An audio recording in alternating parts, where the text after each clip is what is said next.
And welcome. Before starting the presentation, do you want to say something? Because I'm in a hurry these days. I don't want to chat much because we have a tight agenda. But if you want to say something, we'll listen to that. No, absolutely. So I'll be talking about how BlueDot is revolutionizing using artificial intelligence technology, how the world is addressing global infectious disease outbreaks. So that's what I'll be talking more about. And with your permission, Kerem, can I start sharing my screen? Yes, please. Let's check it and I'll leave the stage to you after that. Absolutely. Absolutely.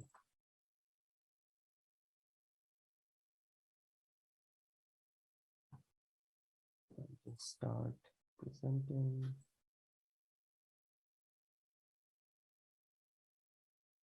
All right. Okay, that's great. Go on. Okay. Amazing. All right. So good afternoon, everyone. Good evening. Good morning to all the listeners wherever you are on the in the globe right now. My name is Dev Karan Singh Maletia.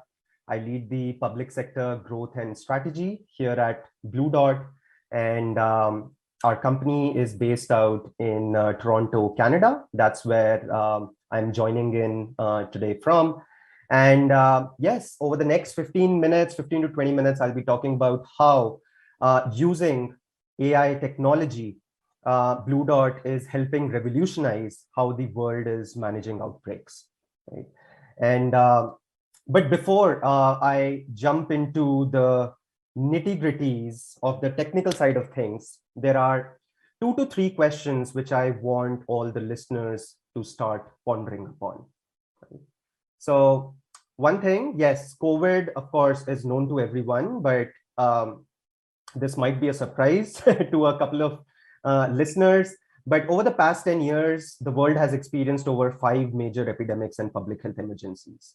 So what have we done differently in the past 10 years? What are our major learnings? What are we trying to do differently, learning from these global outbreaks in the past 10 years? Second question, what options are available today to the different organizations across the globe, be it government entities or private sector organizations, to rapidly detect, assess, and respond to infectious disease outbreaks? And the third question would be, when should we act if we know that, yes, there is a rapid way to quickly detect, assess, and respond to these infectious disease threats? So over the next 15 minutes, while I walk through my presentation, please think about all these questions, and I'll answer all these questions one by one in my presentation today as well. Again, before I jump into the technical side of things, how artificial intelligence precisely is playing a role here, just wanted to share a couple of images about how the past 10 years has looked like for the world. 2019, a pretty unfortunate image on the screen. We all know it's the worst ever pandemic that has hit our generation and has literally crippled the entire planet over the past 2 years. But surprisingly, COVID was not the only one. Just 3 years back in 2016, there was a global public health emergency which was caused by a virus which was carried by mosquitoes named Zika, right? Which literally crippled Latin America. 1 year back again in 2015. Now, this image back in 2015 was pretty uncommon and unusual, seems pretty common and our daily routine right now. But we see a lot of people wearing masks in one of the most social events, which is actually a marriage ceremony. Right? And this was a result because Middle East respiratory syndrome affected and crippled the country of South Korea. My sincere apologies. This is a pretty unfortunate image again, but back in 2014, the world experienced the worst ever outbreak of Ebola in recorded history, claiming over 10,000 deaths in Western Africa. Again, an image from 2009, which was pretty uncommon back then, for people to wear masks in public transits or at their workplaces. This was because H1N1 influenza pandemic had affected our entire planet. So this is how the past 10 years have majorly looked like. But not too long ago, in 2003, the first ever novel coronavirus outbreak in recorded history was confirmed in the city of Toronto, which had massive implications when it comes to the human aspect or the economical aspect side of things as well. Right? And what this tells us that how the past 10 or 20 years has looked like. There has been rapid changes when it comes to climate, population growth, mass gathering events, bioterrorism. All these factors have contributed towards a rapid increase in the frequency of such global pandemics, epidemics, and even domestically the endemics in different countries. This led to this very gentleman on the screen, our founder and CEO, Dr. Cameron Khan, who was one of the frontline workers back in 2003 in the city of Toronto, when he was so moved by the event when SARS was literally crippling down the entire city, that he decided to dedicate his academic and professional career to lay the foundation of a global epidemic intelligence platform that helps organizations, decision makers across the private sector and public health or government organizations to be self-sufficient and to be well equipped to prevent and mitigate the risk of any such global outbreaks in future. Right? And that brings me to now start talking about the technical side of things as well. And to all the scientific community who is listening to me right now, please pardon me for oversimplifying this, but I would just like to explain what are the three key pillars of any intelligence, epidemic intelligence platform, right? So the first pillar is having the ability to rapidly detect any infectious disease outbreaks. So the faster and a platform is able to understand and to detect where infectious diseases are growing across the globe. And from there, how are they trying to spread further? The decision makers will be able to take the right steps quickly to mitigate the risk or control the disease at its source itself. The second pillar is assess. That is, once we have found out where these infectious diseases are occurring or where they are growing, having the ability to understand how can we mitigate the dispersion, how can we mitigate a particular infectious disease to land into our geography of interest.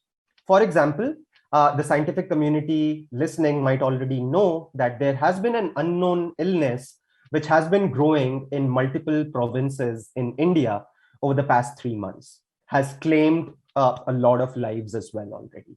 So what is the risk that that particular unknown illness poses to the country of Turkey over the next 1 or 2 months? What is the likelihood that that disease can travel to Turkey and can cause multiple effects or can cripple the country further? So that is the second major pillar. And the third major pillar is having the ability to respond.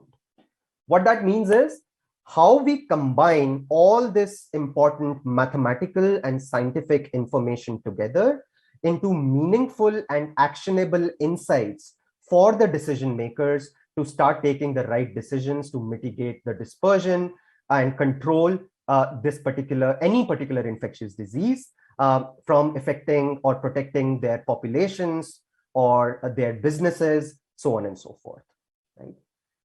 More importantly, what we all have understood over the past 2 years is an infectious disease travels extremely fast. And if we have to control it, to contain it, we have to travel faster. So an epidemic intelligence platform or the technology capabilities should have the ability to rapidly switch between detect, assess, and respond. Because only if the decision makers, the relevant authorities, they are faster than the infectious disease spread itself, only then they'll be able to control and contain it. So these are the three major pillars which I wish for everyone to note and remember: detect, assess, and respond to infectious disease outbreaks. Now, moving one step further. Now, all of you might have seen a typical epidemic life cycle curve around COVID in news or in media articles or any sources of information that you have come across in the past 2 years, right? So typically, the number of cases increase, they reach a particular threshold, and eventually, because of natural immunity or vaccination-related immunity, or in the change of ecology of the pathogens themselves, it eventually falls down and any particular outbreak comes to an end. Now, if we have the ability to rapidly being able to detect, assess, and respond to infectious diseases, both the length and the height of this particular epidemic curve can be made as short as possible so that minimal effect occurs because of any particular infectious disease. So that brings me, now I'll start talking about how BlueDot and artificial intelligence is playing a role here. So let's start step by step. Once the curve is actually starting to increase, the number of cases, the total time elapsed for a particular infectious disease, if we are able to detect where any infectious disease is occurring, we'll be able to contain it in a more effective way, right? A pretty simple mathematical equation there. How does BlueDot help achieve that? Right? So using AI and machine learning, we are making our clients and partners help augment their surveillance capabilities to a great extent. And how we do that, just imagine this funnel, what you see on the screen, to be our artificial intelligence and machine learning engine. In that funnel goes unstructured textual data from over 30,000 sources of information, 24/7, 365 days a year.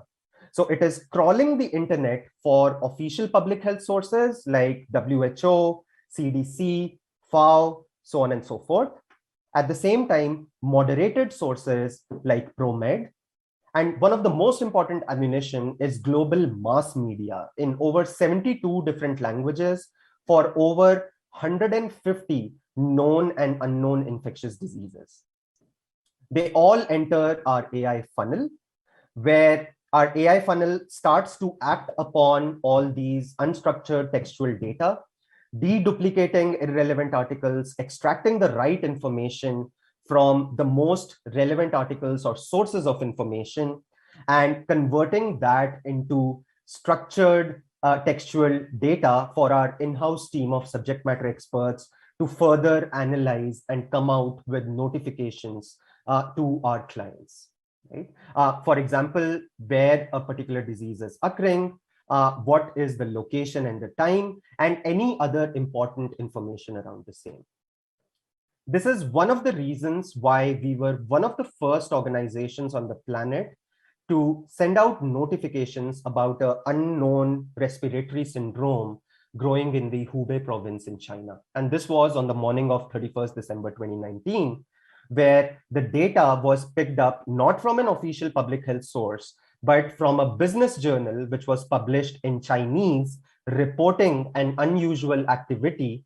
And we sent out this notification to all our clients, accompanied with associated risk assessments, so that they can start taking decisions around the containment of this particular unknown disease as soon as possible.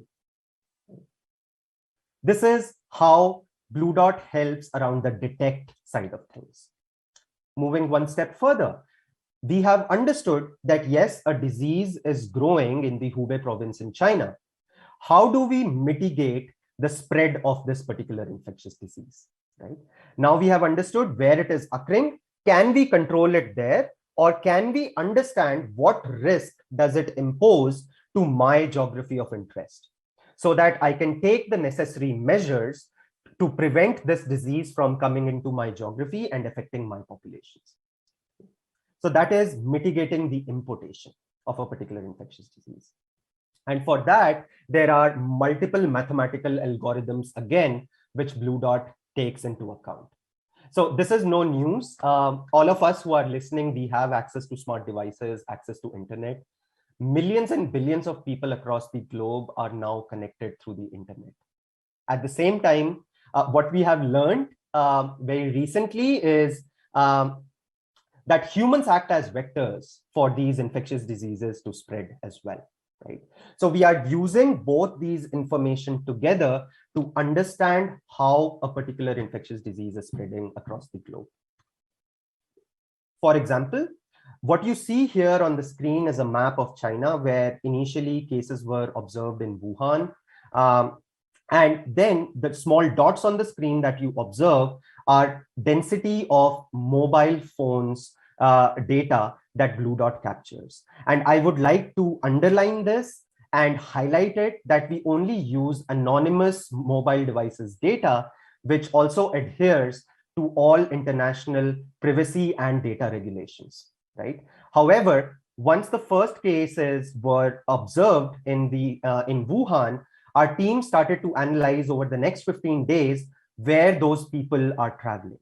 And cases started to appear, or the same density of people started to appear in Tokyo, Seoul, Shanghai, Taipei, Hong Kong, and Bangkok. Right?